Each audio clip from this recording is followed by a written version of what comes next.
Welcome to your own channel of Right Funda. In today's doubt discussion session, we have chosen the topic of rotation mechanics. This is the second part of the rotation mechanics doubt session, and today's first doubt has been asked by Sweta. Here is a question from rotation mechanics. Let's read it. A plank of mass m is placed on a smooth surface. Now a uniform solid sphere of equal mass m and radius capital R is placed on the plank as shown in the figure. A force F is applied at the topmost point of the sphere at an angle 45 degree to the horizontal. Surface between the plank and the sphere is extremely rough so that there is no slip between the plank and the sphere. Find the force of friction acting between the plank and the sphere. So if you see this question, then it is saying that this is a sphere is there, uniform solid sphere, and it is placed on a plank, and plank is placed on a smooth surface, and there is friction between this sphere and the surface. Both the masses are equal. This is also small m mass, this is also small m mass, and a force is acted here, F force, making an angle 45 degree. We need to calculate what is the friction here in this, how much friction force is acting, that we need to calculate. Let's solve the problem. So this is our problem. There is a solid sphere, the force F is acting. This surface is given as smooth, and this is a rough surface, ROUGH. So friction may act between these two, sphere and the plank. And as you apply the force F on this sphere, then this will be responding to this. And what I can do, I can resolve these forces into component. This will be one force F by root 2 will be there, as this angle is given 45 degree, and this will be equal to also F by root 2. Okay, and in addition to this there will be friction force will be there. One mg will be acting downward, vertically downward. One mg will be there, and friction force will be acting. We don't know the direction of friction force, but one thing we know, it will be static friction, but it's given the rolling motion is there. So I take this friction force on the solid sphere to be like this. This I have taken the direction of friction force. If this plank is applying on the sphere F like this, on the plank also there will be a friction force will be like this. So we don't know, the friction force may be opposite also, but we have assumed like this, and we'll calculate accordingly. If it is wrong, then reverse direction, then minus sign will come.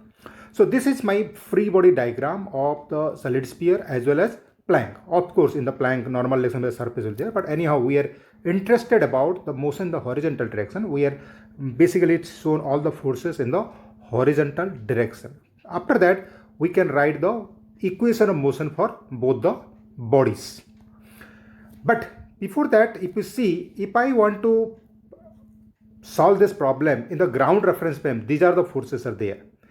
But if I see this problem in the Planck reference frame and the Planck is accelerating, so I need to consider another pseudo force on this solid sphere also.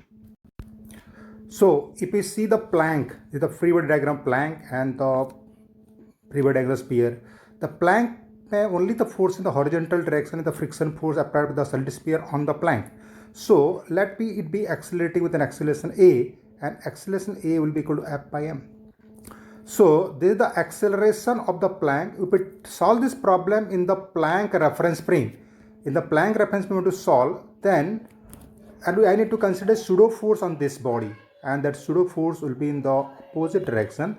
That will be equal to mass time into acceleration, mass of the body into acceleration of the reference frame. I have to calculate this equal to F by m is equal to F. So this pseudo force value is equal to F. So if I put this, another force of F will be acting. This is due to pseudo force. So now if I want to write the equation of motion of the solid sphere, then I'll be writing F by root 2 minus F is equal to mass of the solid sphere into acceleration of the sphere with respect to the Planck, because I have considered pseudo force. So this force is for friction force, and this force is for the pseudo force. So this is the equation number 1 I've got. And if I take the torque equation about the center of mass of the solid sphere, then who is producing how many amount of torque? If you see, this F by root 2 is also producing clockwise torque. This small f friction is also producing clockwise torque. So I can write the R f by root 2 plus R into F is equal to ICM, that equal to 2 by 5 mr square into alpha.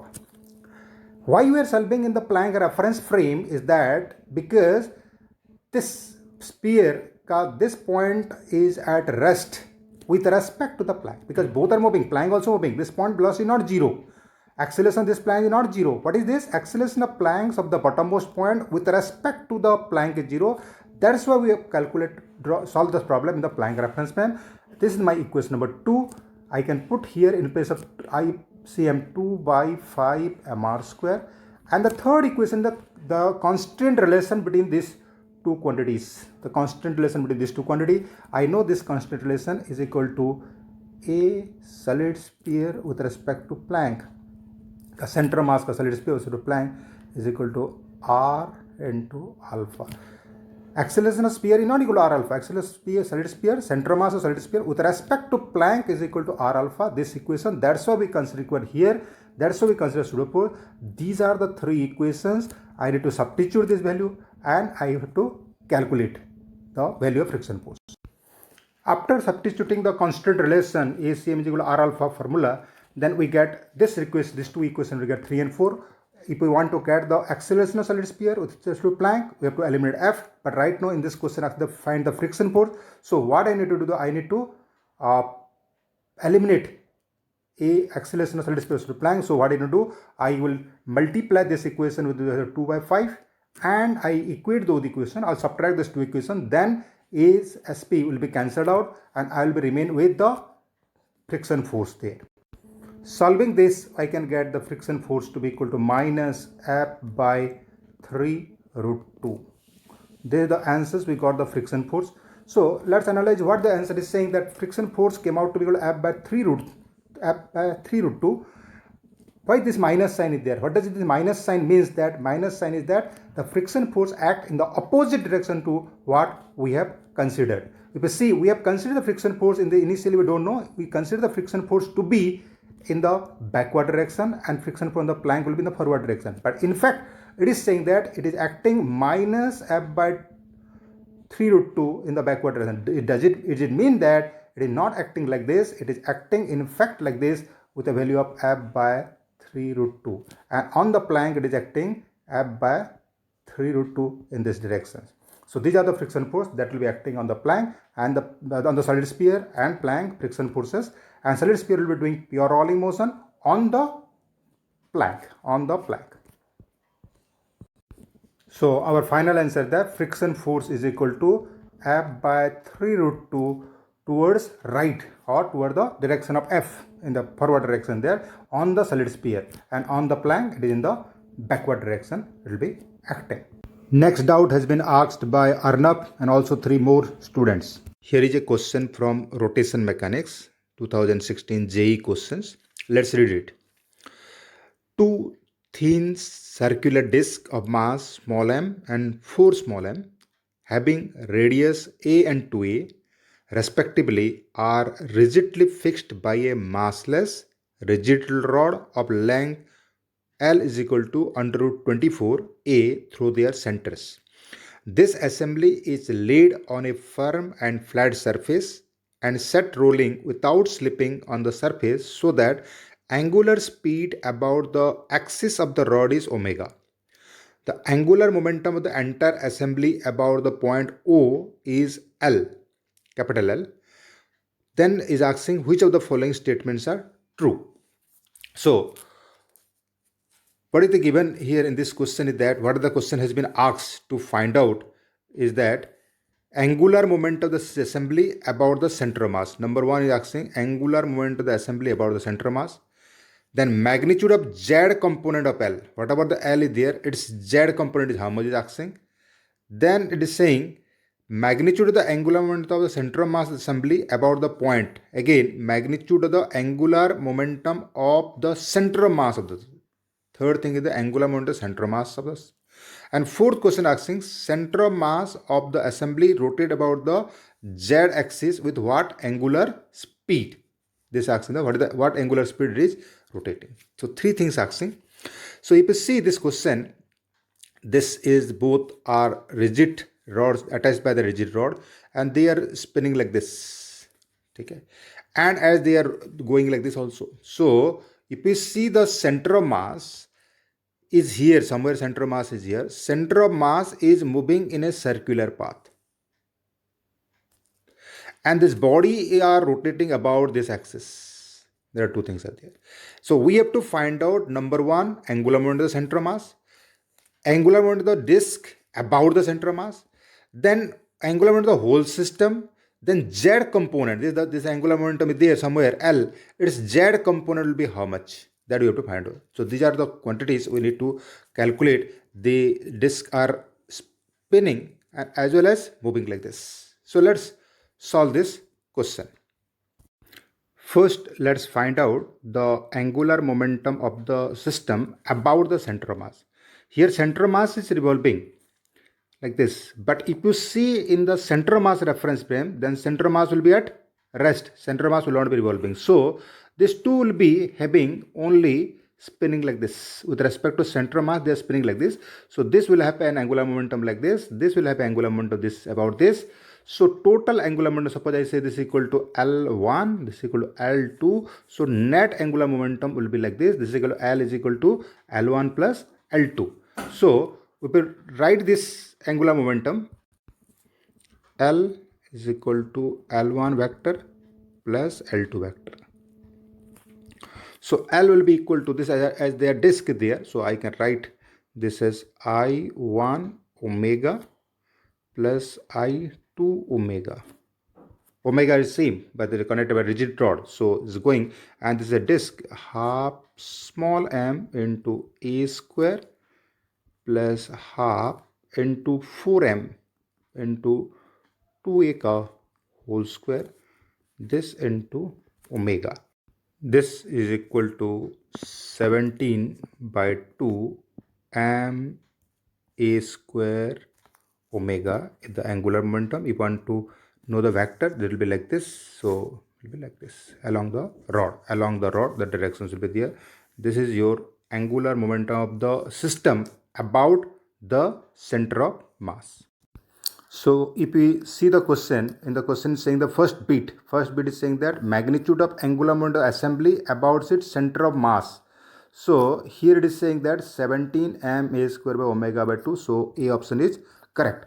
Now we'll see the magnitude of the angular momentum of the center of mass of the assembly about the point O. Next we'll see the what is the angular momentum of the center of mass. This thing we'll go and check.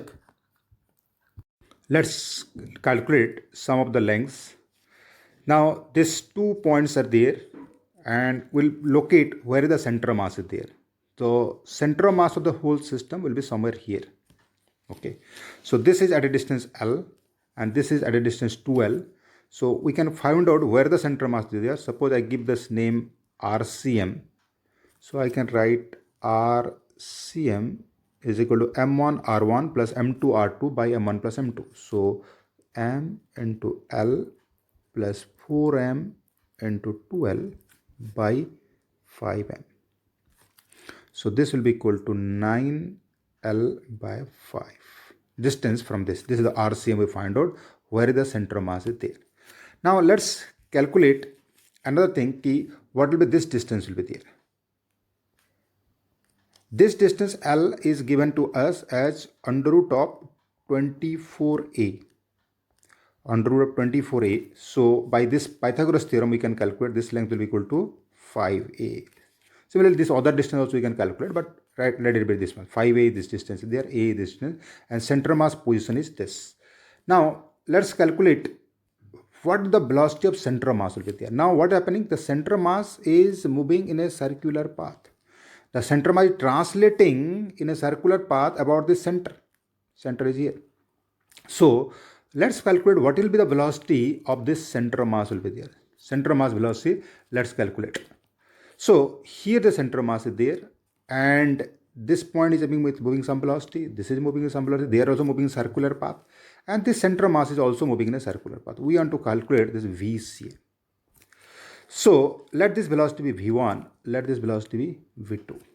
We've seen the disk is purely rolling over the surface. So this point of contact velocity must be equal to 0 because the surface is fixed. So this omega of this and velocity of this, they have to obey a particular relations. B minus omega has to be equal to 0. So this velocity of V1 is equal to omega into A, and V2 is equal to omega into 2A.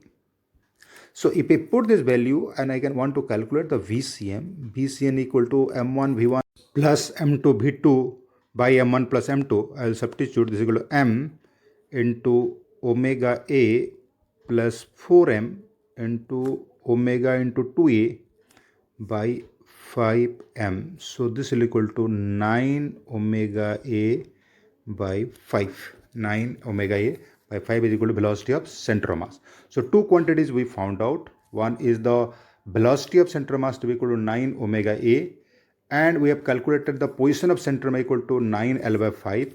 We'll take this and calculate the angular momentum of the center of mass.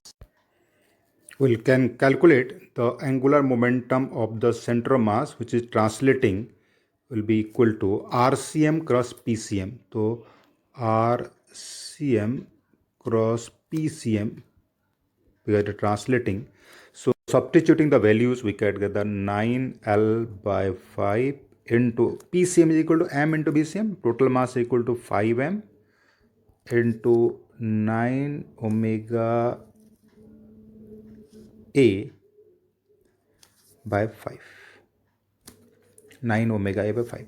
So this 5 got cancelled, and this L value equal to under root 24 is given. So equal to 81 and under root 24 by 5 into M omega A square.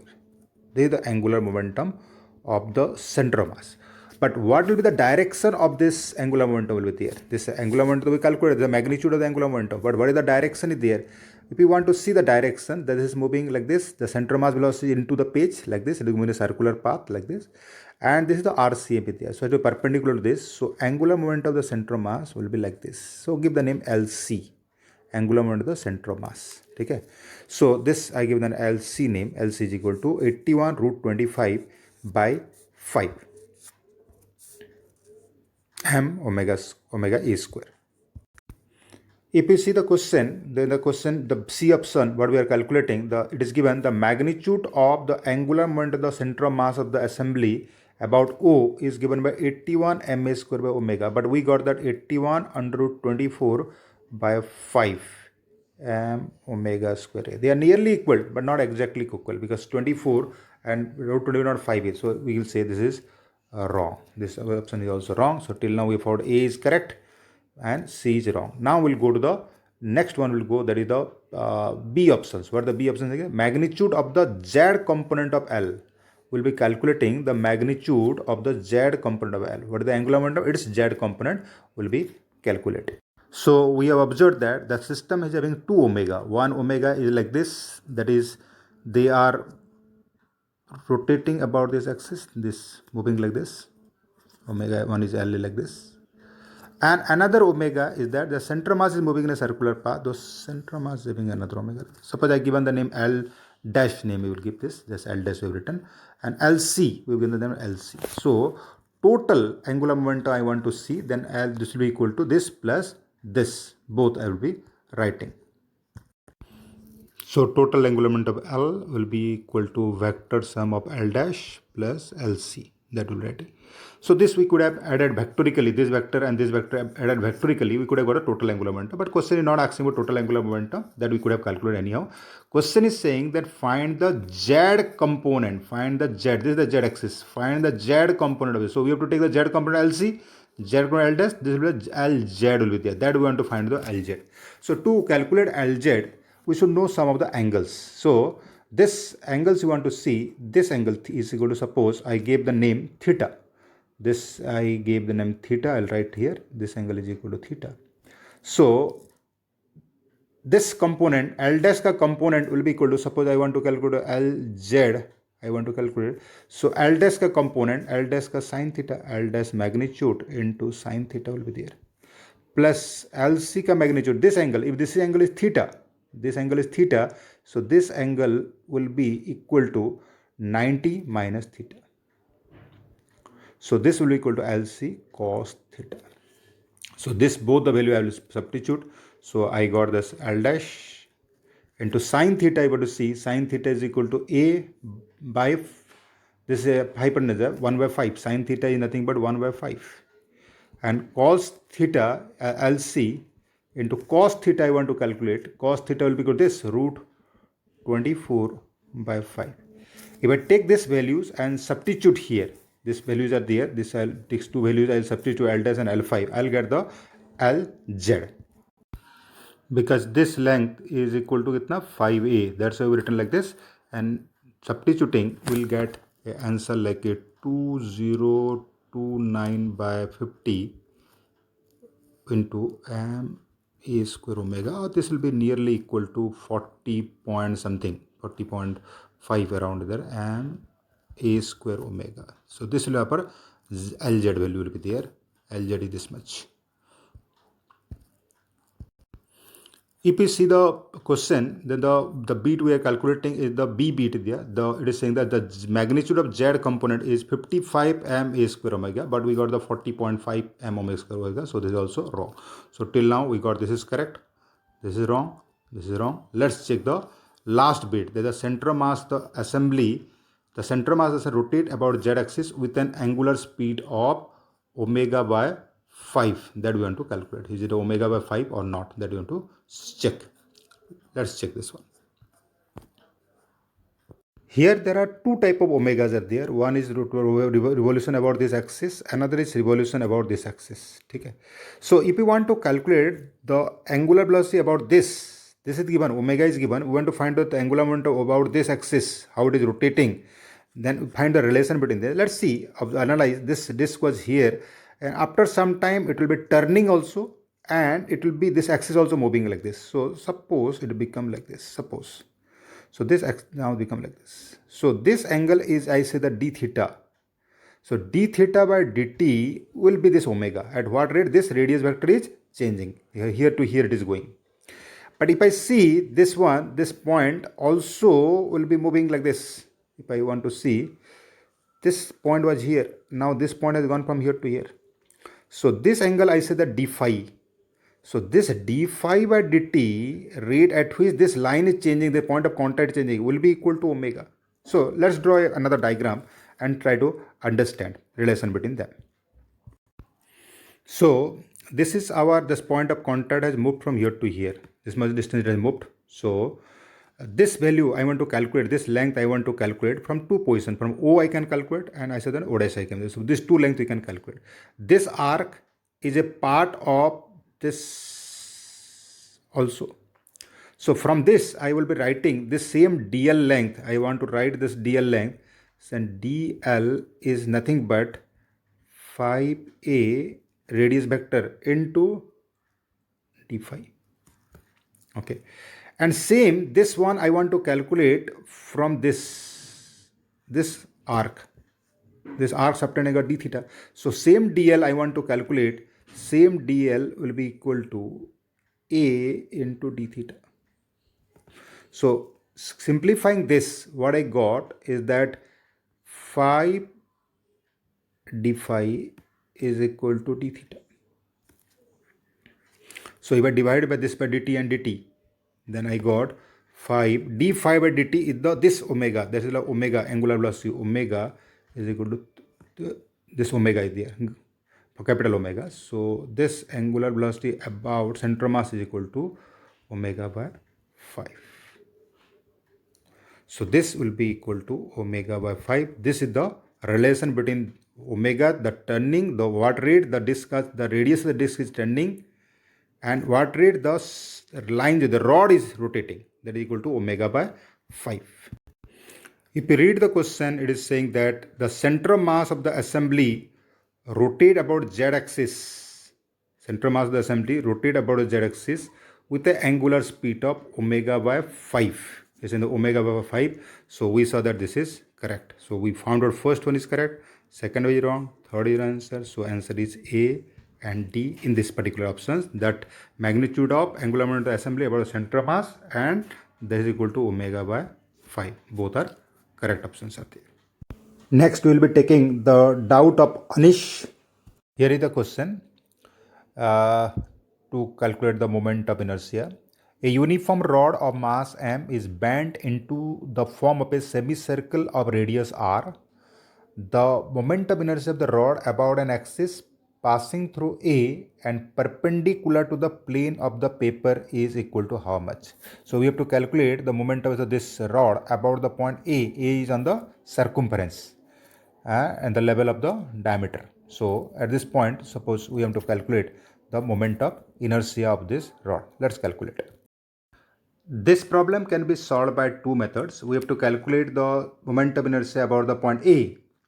But we know a semicircle, uniform semicircle or semicircle moment of inertia about O point.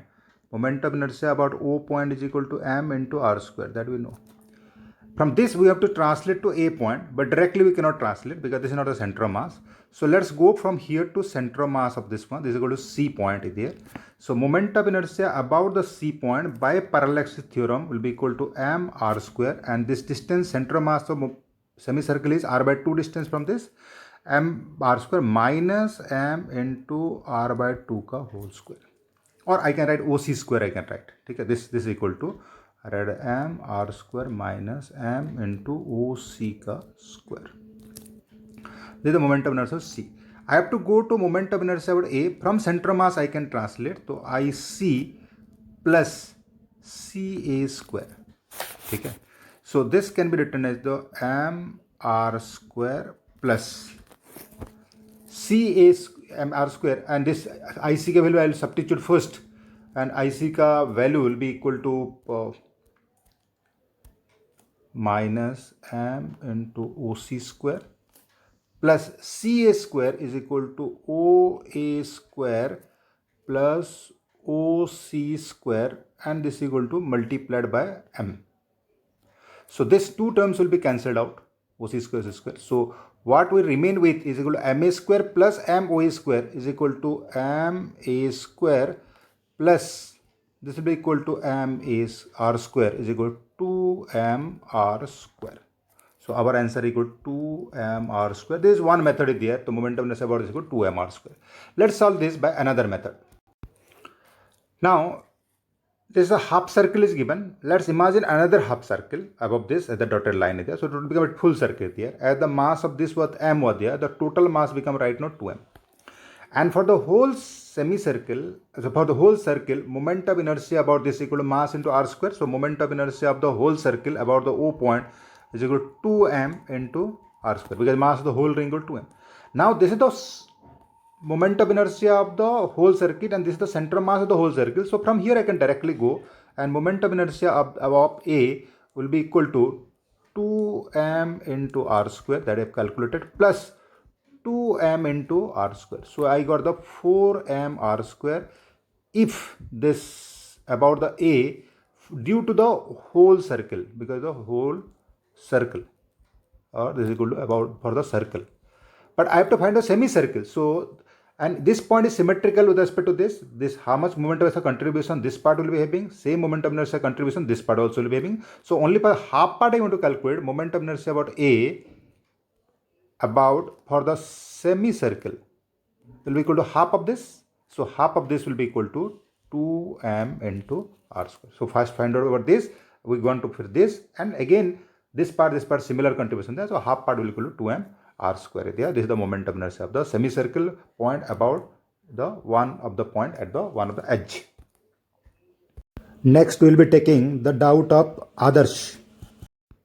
Let's read the question. Consider a disk rotating in the horizontal plane with a constant angular speed omega about its center O. The disk has a shaded region on one side of the diameter and an unshaded region on the other side as shown in the figure. When the disk is in the orientation as shown, two pebbles P and Q are simultaneously projected at an angle towards R. The velocity of projection is in the YZ plane, and same for both the pebbles with respect to the disk. assume that they land back on the disk before the disk has completed 1/8 rotation. Second, their range is less than half the disk radius. Range is half the disk radius. And third is that omega remain constant throughout. There are three assumptions you have to make. Then find out where the P will be landing and where Q will be landing. It is asking whether P will land in the shaded region or unshaded region, Q will reach in shaded region or unshaded region. So what are the questions given? This is the disk there, and from here you project, and from the other point we projected the two particles, and we have to see where they will be landing. Okay, so let's solve this problem.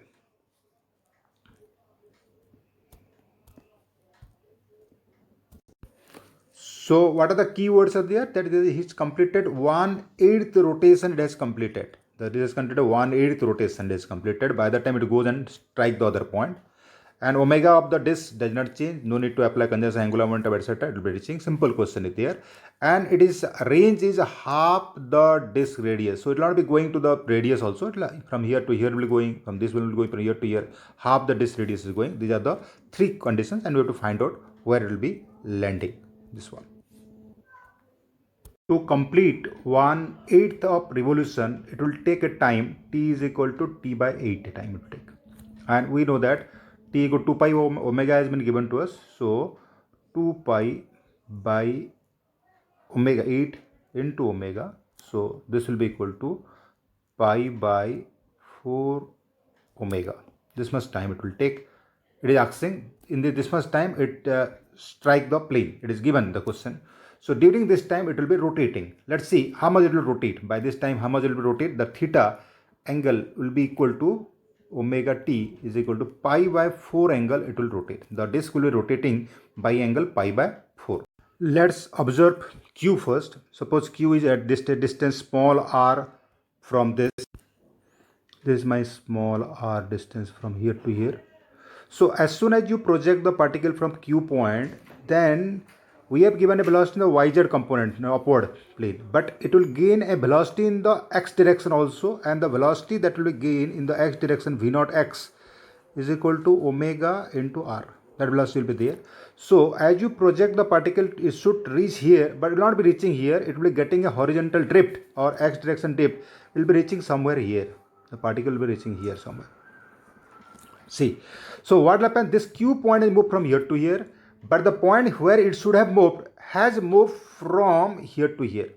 The point where it should reach an R point, suppose that wherever it should reach, that point had reached from here to here, because same time it has covered. So it is very clear from this to understand that this will be, the point will be landing here somewhere in the unshaded region. But the point where it should move, it is moving the constant angular velocity, but it is getting the drift in the x direction according to its initial velocity, and initial velocity is omega r, and this velocity is moving the angular speed omega, so it will be getting small drift here and will be landing in the unshaded region. Now see for the other point Q, P point. So this P would have gone to P dash by 45-degree angle. It must have covered like this. But if we want to find out where it will be landing, that we want to find out. Suppose if this were not rotating according to its speed of projection, it would have reached here, suppose. Okay, it would have reached, because you're towards the R, or it may be going to this side also. So this point, this also will get an horizontal drift, because suppose this distance is y, I have given the name. So it will get a horizontal initial velocity omega into y. Because the omega y, it will have some horizontal drift. So x coordinate from if I take the 0, 0, so by that time it will be reaching somewhere here somewhere. X coordinate I can find out is equal to initial x velocity into the time that I have to t by 8 time given, or time of travel. So this will equal to omega y into your time of flight, that is t by 8 time. So this is the x coordinate will be there. So here somewhere will be reaching. But this P point has moved from this to this time. This is a 45-degree, it has moved. So this point, this length to y, so P dash point has moved. The displacement of the P dash point in this direction equal to y, you can rate this equal to 45-degree, y cos, y sine 45-degree. And this point where it has moved, this point where it should be there, this is lesser than this value. Suppose I give them y dash name I've given. So this y dash where it is reached here is at a distance of s of the point where it reached is equal to y dash, or the particle will be equal to your this value, the x quantity equal to this much there. So if you compare this both the quantity, if you comparing both the quantities, this quantity we can write to be equal to this is equal to nothing but y equal omega 2 pi by t will be put y by pi by 4, y pi by 4. This quantity will be equal to y pi by 4 and this quantity equal to y 1 by root 2. So comparing this, we can easily say that the x, the displacement will be greater than s of the p dash point. So the point will be moving, this is greater than this value because pi by 4 and 1 by root 2, 1 by root 2 equal to 0.7 and pi by 4, if you calculate 0.75 plus will be there. So this quantity is greater than this quantity. So what x stripped will be getting is the what maximum this shaded region has gone up to. Maximum x displacement shaded region is lesser than the maximum displacement the particle is gaining because the initial velocity is more than this. So this p also will be landing in the unshaded region. So q also landing in the unshaded region, p also will be reaching in the unshaded region. So we'll see the questions. So it was asking p lands in the shaded region and q in the unshaded region. Wrong. P land in the unshaded region, q in the shaded region. Wrong. Both p, q in the unshaded region. Correct. Both q in the shaded region is wrong. So our answer is both will land on the both will land in the unshaded region. The C option is correct for us. We will be ending the session now. This is the end of today's doubt discussion. This is rotation mechanics part 2. We'll be taking few more doubts in rotation mechanics part 3. You have any more doubts, you can send me the doubt to writefunda@gmail.com, and you can also mention the comment section which topic of physics you want more doubts clearing session to be conducted. So for the time being, signing out. Bye.